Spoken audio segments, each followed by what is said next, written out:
Class 10 এর আগে আমরা এই 11 অধ্যায়ের ত্রিভুজের পরিবৃত্তের অঙ্কন কিভাবে করা হয় বা সার্কাম সার্কেল কিভাবে একটা ত্রিভুজের তৈরি করা যায় সেটা শিখেছিলাম। আজকে আমরা এই অধ্যায়ের অন্তর্বৃত্ত অঙ্কন বা ইনসার্কেল অফ এ ট্রায়াঙ্গল ড্রয়িং করব। তাহলে ত্রিভুজের অন্তর্বৃত্ত অঙ্কন কিভাবে করা হয় সেটা আজকে আমরা দেখব, কিন্তু তার আগে কিছু জিনিস বা কিছু কথা আমাদের মাথায় রাখতে হবে। তো কোষে দেখি 11.2 এর করার আগে আমরা কতকগুলো কথা জেনে নেব। তার মধ্যে সবার প্রথম হলো ত্রিভুজের অন্তর্বৃত্ত অঙ্কন করতে গেলে ত্রিভুজের অন্তর্বৃত্তের কেন্দ্র জানতে হয়, আর কি সেই কেন্দ্র এবং তার ব্যাসার্ধ জানা থাকলে আমরা বৃত্তটা অঙ্কন করতে পারি। তাহলে এখানে আমাদের জানতে হবে কিভাবে একটা ত্রিভুজের অন্তর্বৃত্তের কেন্দ্র গঠন হয় এবং তার ব্যাসার্ধই বা কোথা থেকে পাওয়া যায়। তাহলে আঁকার আগে আমি আঁকাটা সম্বন্ধে একটু এখানে আলোচনা করছি। তারও আগে হচ্ছে আমাদের আরেকটা খেয়াল রাখতে হবে যে এই ইনফরমেশনগুলো শর্ট কোশ্চেন বা অন্যান্য জায়গায় কাজে লাগে। দেখো একদম উপরে লেখা আছে ত্রিভুজের ভিতরে অবস্থিত বৃত্তটি যা ত্রিভুজের তিনটে বাহুকে স্পর্শ করে আছে সেই ত্রিভুজটাকেই বলা হয় অন্তর্বৃত্ত। এই যে এখানে ছবিটা দেওয়া আছে, এবার সেটা তো আমরা বুঝলাম যে বাহুকে স্পর্শ করে যে বৃত্তটা ত্রিভুজের ভিতরে থাকে তাকে অন্তর্বৃত্ত বলে। কিন্তু অন্তর্বৃত্তটা আঁকবো কিভাবে? তাহলে এখানে দেখো স্টেপ ওয়াইজ অঙ্কন প্রণালীটা বলা হয়েছে। যখন আঁকবো এগুলো মাথায় থাকলে আমাদের আঁকতে সুবিধে।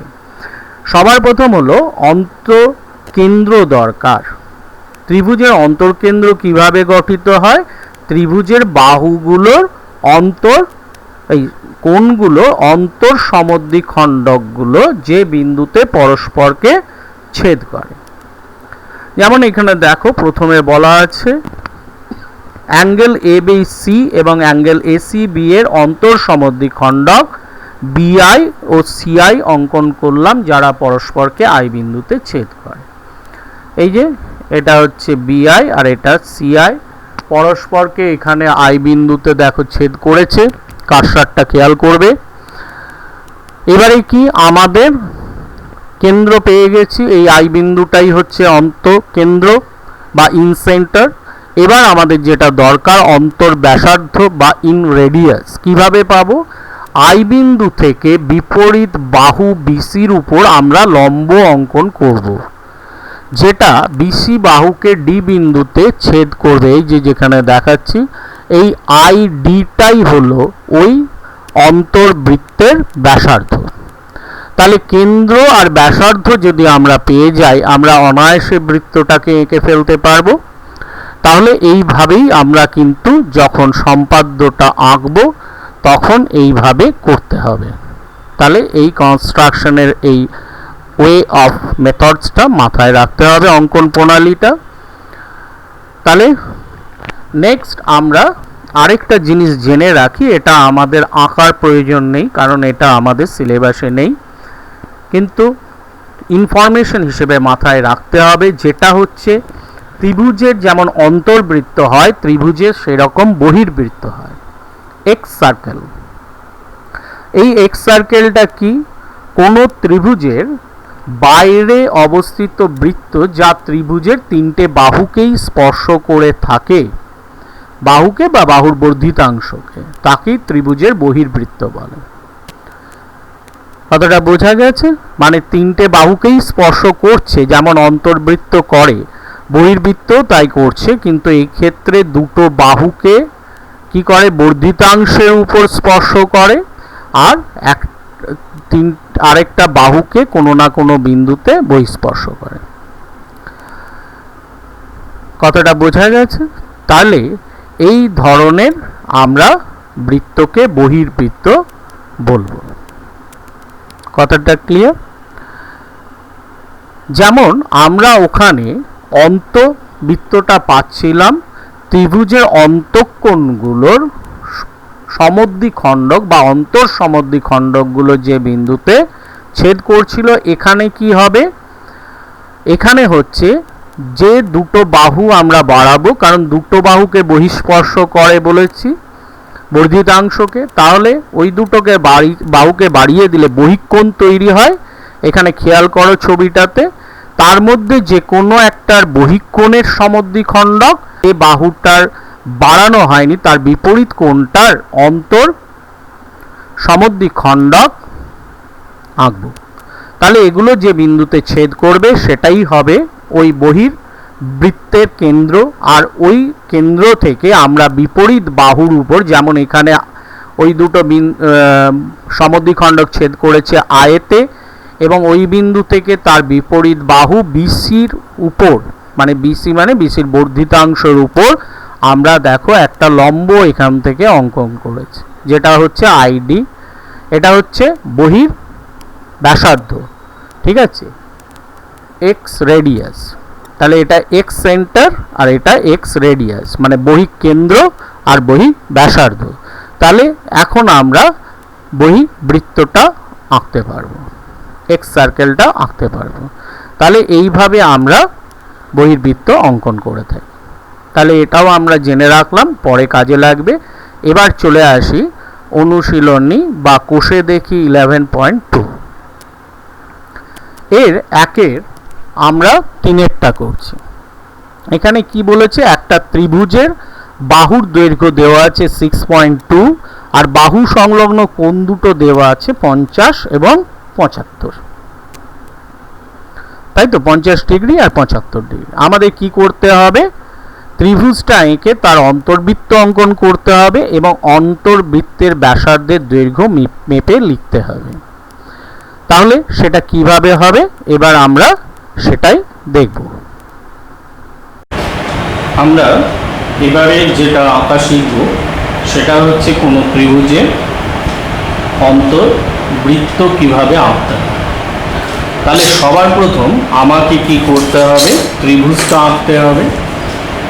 তো আমি একটা এক্সাম্পল নিয়ে শুরু করছি, যেটা হচ্ছে তোমাদের 11.2 এর একের অঙ্কটা দেখো। এখানে একটা ত্রিভুজ আঁকতে বলেছে, যার তিনটে বাহুর দৈর্ঘ্য দেওয়া আছে, একটা 7, একটা 6 আর একটা 5.5 সেন্টিমিটার। তাহলে আমরা প্রথমে যখন এরকম মাপ দেওয়া থাকে কি করি, প্রথমে ওই মাপগুলোকে উপরে টেনে নিই, তাই তো। তাহলে আমাদের প্রথমে একটা দিয়েছে কত, 7, তাহলে আমি একটা 7 নিলাম, তারপরে 6, তাহলে 6টা দিয়েছে দেখো 6, তার মানে এখানে অবধি, তাহলে এটা হলো 6। তারপরে আমাদের দিয়েছে 5.5, তাহলে 5.5 মানে এখানে অবধি হবে, তাহলে এটা হলো 5. তো এখানে আমরা ত্রিভুজটা আগে আঁকব। তাহলে ত্রিভুজটা আঁকতে গেলে প্রথমে কি করতে হয়, প্রথমে আমরা একটা এরকম তিনটে বাহু মাপ দেওয়া আছে, যখন আমরা এমনি একটা সরলরেখা আগে টেনে নেব এবং ওই সরলরেখার যে কোনো একটা বিন্দু থেকে ওখানকার যে কোনো একটা মাপ, ধরো প্রথমের মাপটাই নিচ্ছি যেটা 7 দেওয়া ছিল, ঠিক আছে, এটার মাপ নিয়ে আমি এখানে বসিয়ে ওই সরলরেখাটা থেকে কেটে নিই, দেখা যাচ্ছে। তাহলে এখানে আমার কি দাঁড়ালো, এটা আমার একটা ত্রিভুজ হচ্ছে, ধরো এটা এ, এটা বি, আর এই বাড়ানো বাহুটা এক্স, ঠিক আছে। এবারে নেক্সট আমরা কি করব, আমরা এবারে নেক্সট যেটা করব সেটা হচ্ছে অন্য বাহুর মাপ নেব। পরের বাহুটার মাপ কত দেওয়া আছে, 6, তাহলে সেটার মাপ নিচ্ছি, এই যে মাপ নিয়ে যে কোনো বিন্দুতে বসে আমি এই বিন্দুতে বসালাম, একটা চাপ আঁকবো, ঠিক আছে। এবারে অন্য আরেকটা মাপ দেওয়া আছে বাহু 5.5, তারও মাপটাকে ভালোভাবে নেব, নিয়ে সেটাকে আমি অন্য বিন্দুটায় বসিয়ে আগের চাপটাকে কাটব। তাহলে আমরা এখানে একটা ত্রিভুজ পেয়ে যাচ্ছি। এই বিন্দুটার সাথে যদি এ আর বি বিন্দুটা যোগ করি, ধরো এটার নাম দিয়ে দিলাম সি, তাহলে এ সি যোগ করে দিলাম আর বিসি যোগ করে দিলাম। ঠিক আছে, তোমরা নানা রকম ত্রিভুজ আঁকতে আগেই শিখেছো, সুতরাং আমার এখানে শেখানোর কিছু নেই, এটা দেওয়া আছে অনুশীলনীতে, তাই আমি করে সেটা এক্সাম্পল হিসেবে দেখাচ্ছি। কিন্তু প্রধান ব্যাপার হলো যেটা আমাদের এখানে বুঝতে হবে, এর আমরা অন্তর্বৃত্ত আঁকবো, তার মানে আমার অন্তঃকেন্দ্র দরকার। আর কি দরকার? আমার দরকার হচ্ছে অন্তর ব্যাসার্ধ, কারণ কেন্দ্র ব্যাসার্ধ ছাড়া বৃত্ত আঁকা সম্ভব নয়। এবার অন্তর্বৃত্ত কেন্দ্র কিভাবে পাওয়া যায়? কিভাবে? আমরা আগেই শিখেছি 9-এ যে কোণগুলোর যদি সমদ্বিখণ্ডক যে বিন্দুতে মিলিত হয় সেটাই হচ্ছে ওই ত্রিভুজের অন্তঃকেন্দ্র। আর অন্তর্ব্যাসার্ধ কি? অন্তর্ব্যাসার্ধ হচ্ছে ওই কেন্দ্র থেকে ত্রিভুজের যে কোনো বাহুর লম্ব দূরত্ব। তাহলে এগুলো আঁকতে হবে আমার। তার মানে আমাকে অন্তঃকেন্দ্রটা পেতে গেলে এই ত্রিভুজটা যে কোনো দুটো কোণের সমদ্বিখণ্ডক প্রথমে আঁকতে হবে। তাহলে আঁকি, সমদ্বিখণ্ডক কিভাবে আঁকে আমরা জানি, অনেক কোণ এঁকেছি, তাতে সমদ্বিখণ্ডক আঁকতে হয় আমাদের। তো আমরা প্রথমে কি করি, যেটা সমদ্বিখণ্ডক করব তার একটা চাপ কাটি তার দুটো বাহুকে। যেমন এখানে এ বি এ সি যে কোণটা, এই কোণটা সমদ্বিখণ্ডক পেতে চাইছি, তাহলে এখানে একটা কি করব, চাপ কাটব। কাটার পর আমরা ওইটা যে দুটো বিন্দুতে বাহু দুটোকে কি করেছে, ছেদ করেছে, এই যে দুটো বিন্দু আমি যে দুটো মার্ক করলাম, এই বিন্দুর একটাতে বসিয়ে অর্ধেকের বেশি, সবসময় বলছি অর্ধেকের বেশি মাপ নিয়ে এদিকে একটা চাপ কাটবো। আবার ওই মাপটা রেখে, এগুলো একটু আধটু ভুল হয়ে যায় ঠিক মতো ধরে না করলে, এখানে একটা চাপ কাটবো। তাহলে হলো এই চাপ দুটো আমার এই বিন্দুটায় ছেদ করবে। তাহলে আমি ওই বিন্দুটার সাথে এই শীর্ষবিন্দুটাকে যোগ করে দিই, তাহলেই সেটাই হবে কোনটা কি, সমদ্বিখণ্ড হয়ে যাবে। ঠিক আছে, পরিষ্কার। নেক্সট আমরা আরেকটা কোণের আঁকবো। তো এদিকের বি কোণটা আঁকি, বি বিন্দুতে যে কোণটা হয়েছে, ওই একইভাবে আমরা এখানে কি করব, একটা চাপ কাটব, যাতে দুটো বাহুকে কি করে, ছেদ করে। এগুলো খুব ধরে আনবে, একটু এদিক ওদিক হলেই প্রচুর ভুল এসে যায়, আর অন্তর্বৃত্তে আসে। তাহলে এইখানে ছেদ করেছে আর এখানে ছেদ করেছে। এবারে কি করব, ওই যে আগের মতো অর্ধেকের বেশি মাপ নেব, নিয়ে এদিকে একটা চাপ কাটবো একটা বিন্দুতে বসিয়ে, আবার অন্য বিন্দুটায় বসিয়ে আগের চাপটাকে কেটে একটা চাপ আঁকবো। তাহলে এই দুটো কোথায় ছেদ করলো, এইখানে। তাহলে এর সাথে আমি বি বিন্দুটাকে যোগ করে বানিয়ে দেব।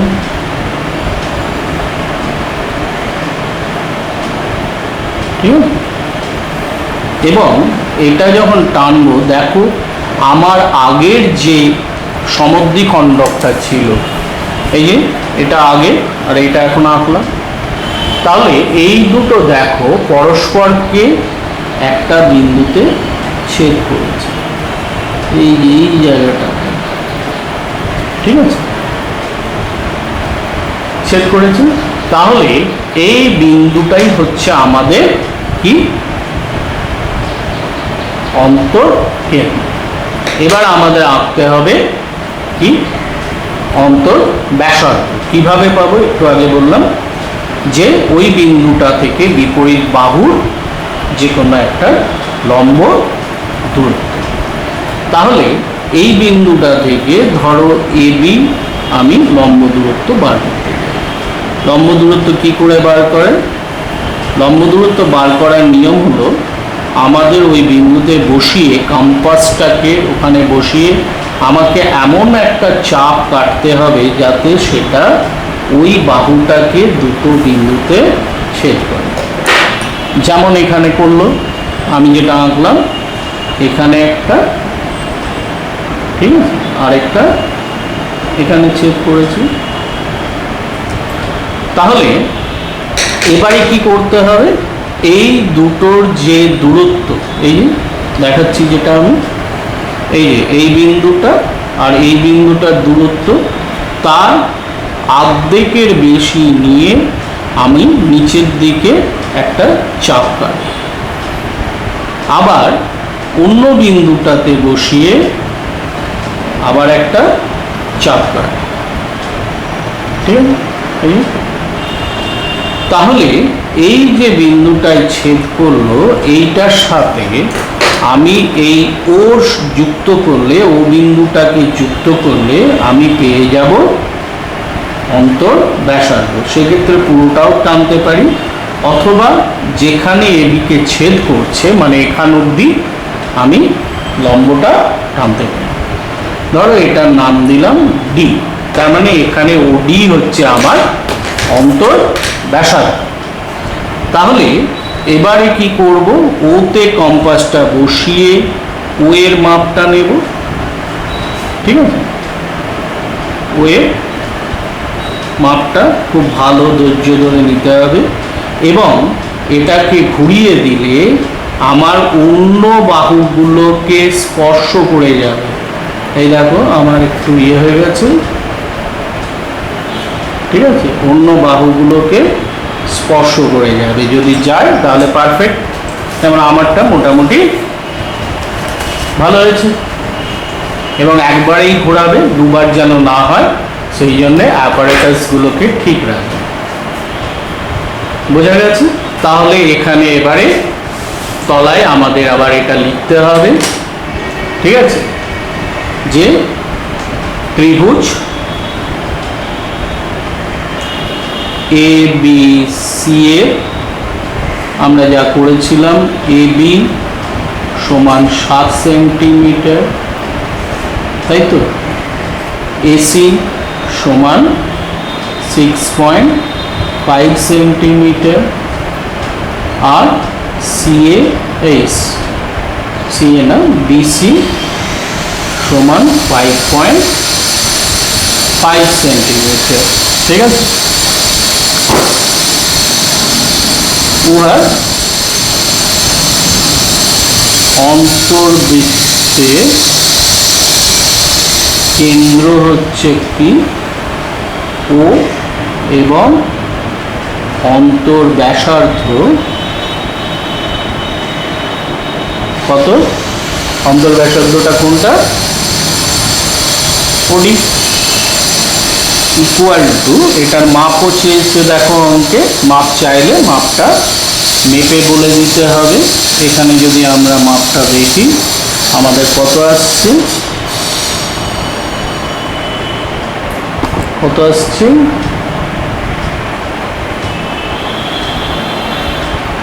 1.7, তাই তো, 1.7 সেন্টিমিটার হয়ে গেল আমাদের পুরো লেখা। এবং এইভাবে করতে হবে, ঠিক আছে। তাহলে এইভাবে তোমরা অন্তর্বৃত্ত আঁকতে পারবে, কিন্তু অন্তর্বৃত্ত আঁকতে গেলে একটুখানি ধৈর্য ধরে আঁকবে, না হলে ভুল হওয়ার সম্ভাবনা বেশি থাকে। এবারে আবার আমরা কোষে দেখি 11.2 এর একের আরেকটা দেখি, 5এরটা একটা দেখেছি, তোমরা নিশ্চয়ই আশা করি মোটামুটি বুঝে গেছো। তবু আরেকটা করি। এখানে একটা সমকোণী ত্রিভুজ যার অতিভুজের দৈর্ঘ্য বলে দিয়েছে 9 সেন্টিমিটার এবং অপর একটা বাহুর দৈর্ঘ্য 5.5 সেন্টিমিটার।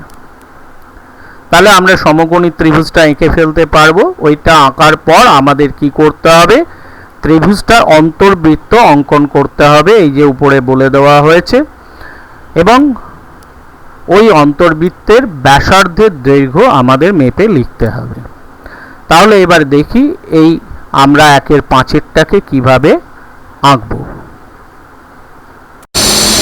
এবারে আমরা 11.2 এ আরেকটা আঁকা শিখব, যে কীভাবে অন্তর্বৃত্ত আঁকা হয়। এর আগে একটা দেখেছি।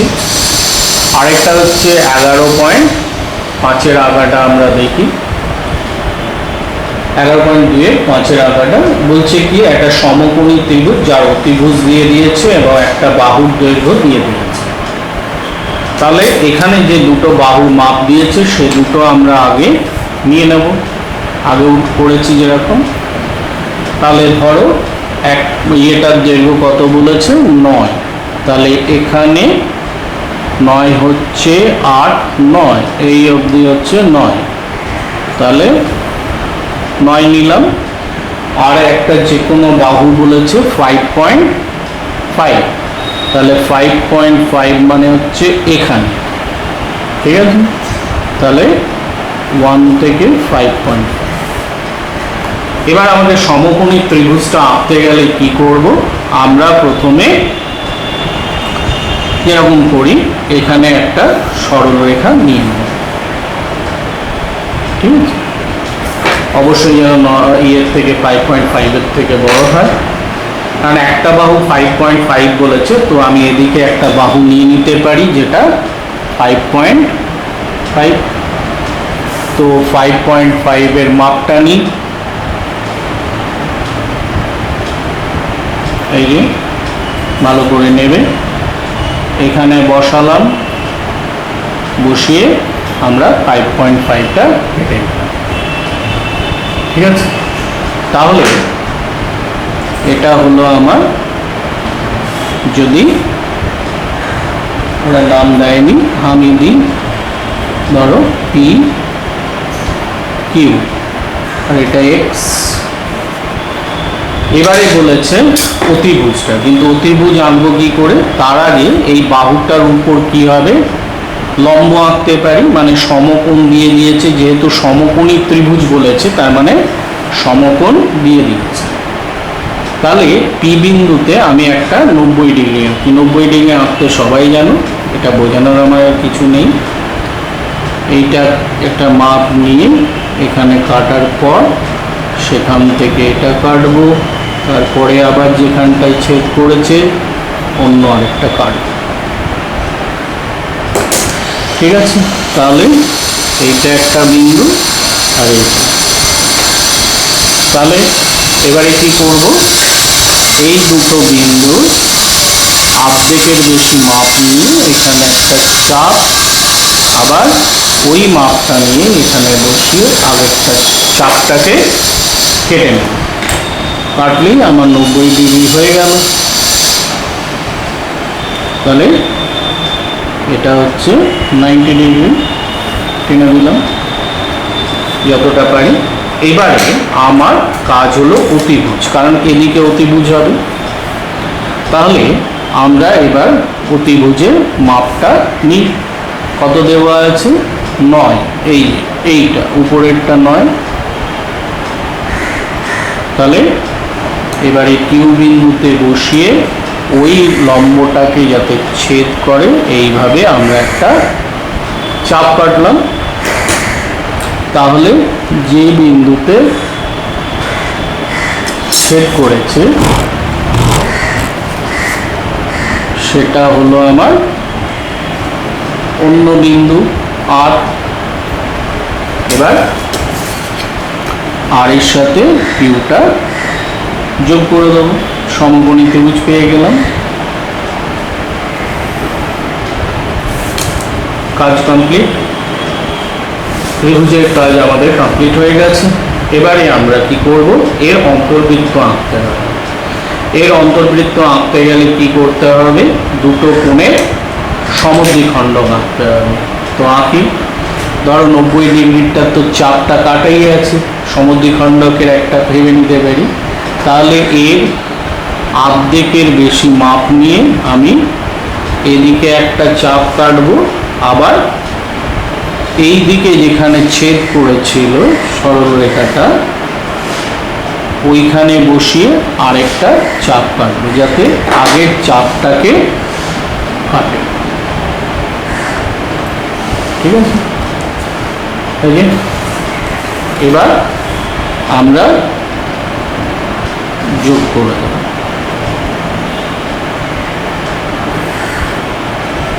হয়ে গেল একটা কোণের সমদ্বিখণ্ডক। এবার আরেকটা যে কোনো কোণের আঁকি, তো ভূমির দিক করেই আঁকি। এইটা সমদ্বিখণ্ডক, এখানে একটা চাপ কাটলাম যাতে আমার দুটো বাহুকে ছেদ করে।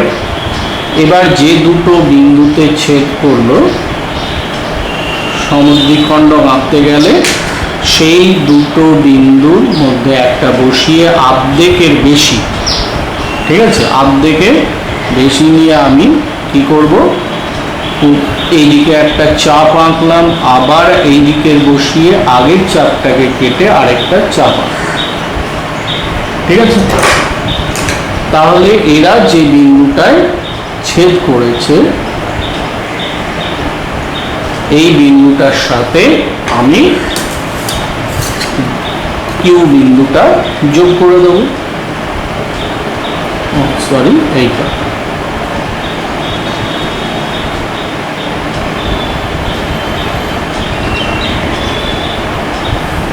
এই যে, তাহলে আমার দুটো সমদ্বিখণ্ডক দেখো, একটা এটা আরেকটা এইটা এখনই আঁকলাম। এই দুটো পরস্পরকে এই বিন্দুটায় ছেদ করেছে, তাহলে এটা হলো আমার অন্তঃকেন্দ্র। তাহলে এবারে আমাকে এর থেকে বিপরীত বাহুর উপর লম্ব আঁকতে হবে। কী করে আঁকবো, ওই যে একটু আগে শিখিয়েছি, এমন একটা চাপ কাটবো যাতে আমার ওই বাহুটাকে দুটো বিন্দুতে ছেদ করে। এই যে ছেদ করলো। এবার এই দেখো চাপটা এই দুটো বিন্দুতে বাহুটাকে ছেদ করেছে।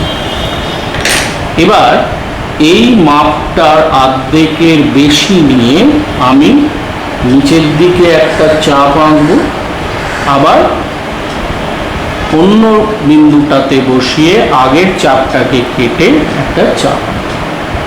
ঠিক আছে, ঠিক আছে, তাহলে এরা পরস্পরকে এই বিন্দুটায় ছেদ করেছে। এবার ও এর সাথে ওই বিন্দুটা যোগ করব। যোগ করলে আমরা পিকিউকে যে বিন্দুতে ওই লাইনটা ছেদ করবে সেই অবধি হচ্ছে ব্যাসার্ধ। তার মানে এর নাম দিয়ে দিলাম এস। ঠিক আছে, পরিষ্কার? তার মানে এখানে ওটা হলো আমার অন্তঃকেন্দ্র আর ওএসটা হচ্ছে আমার এই অন্তর্ব্যাসার্ধ। তাহলে ও যেহেতু অন্তঃকেন্দ্র, ওখানে বসিয়ে আমি ওই ও এস এর মাপটা নেব। ঠিক আছে, ও এস এর মাপটা নিয়ে আমি একটা বৃত্ত আঁকবো, যে বৃত্তটা অন্য বাহুগুলোকে স্পর্শ করে যাবে। ঠিক আছে, মোটামুটি ঠিক হয়েছে। লেখাটা আগের মতোই এখানে লিখতে হবে যে পিকিউআর ত্রিভুজের একটি সমকোণী ত্রিভুজ, যার পিকিউ বাহুর দৈর্ঘ্য হচ্ছে বলে দেওয়া ছিল কত 5.5, আর প্রতিভুজ হচ্ছে 9 সেন্টিমিটার। অতিভুজ হচ্ছে Q1। ঠিক আছে, এবার উহার একটি অন্তর্বৃত্ত যার কেন্দ্র হচ্ছে O আর ব্যাসার্ধ হচ্ছে OS, আর OS এর মাপ যদি বলে তাহলে এই স্কেল বসিয়ে মাপটা বলে দিতে হবে। ঠিক আছে, OS এর মাপটা অনেক সময় চাওয়া হয়, যেমন এখানেও চাওয়া হয়েছে, সুতরাং ওর দৈর্ঘ্যটা স্কেলের সাহায্যে নিতে বলে দিতে হবে। তাহলে আমাদের অন্তর্বৃত্ত শেখা হলো। তাহলে এখন আমরা দুটো আঁকা দেখলাম, যে একটা ত্রিভুজের কিভাবে অন্তর্বৃত্ত অঙ্কন করতে পারি এবং কিভাবে তার ব্যাসার্ধ মেপে নির্ণয় করতে পারি সেটা দেখানো হলো। তোমাদের নিশ্চয়ই ব্যাপারটা বুঝতে কোনো অসুবিধা হয়নি, এবং তোমরা যখন নিজেরা করবে একটু ধরে করবে, তার কারণ হচ্ছে এই অন্তর্বৃত্তের ক্ষেত্রে পারফেকশন অর্থাৎ খুব ভালো আসার চান্স কম থাকে যদি ঠিকমতো ধরে না করা হয়। সেই জন্যে এটা যখন করবে খুবই মনোযোগ দিয়ে করবে। ঠিক আছে, তাহলে আমরা এর পরে যখন আবার সম্পাদ্য আঁকবো, পরবর্তী সম্পাদ্যগুলো আঁকা যাবে।